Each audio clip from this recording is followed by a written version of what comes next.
two things were really putting me under stress and anxiety of wanting to be validated, wanting to be like keeping them liking me, wanting me.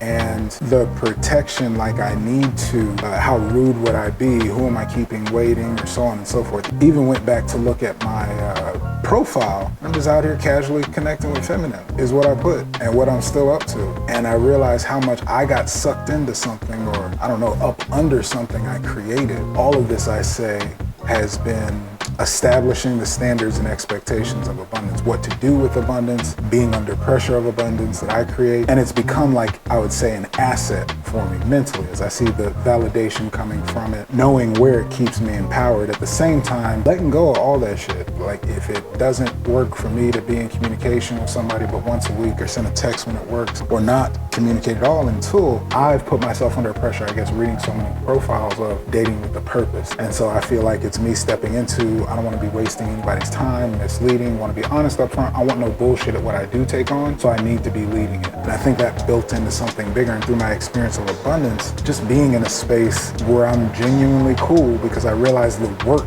even like the mental work I put up for myself. I'm fully aware in my life right now, I do not want to actively manage more than 20 to 30 feminine. I'm having that experience, and that gives me about 5 that I'm actually interested in, attracted in, and the rest is, I'd say, building out to platonic. I don't want to have to balance more than, especially with what I'm already up to in my life, and I see that going to be taking a lot more bandwidth.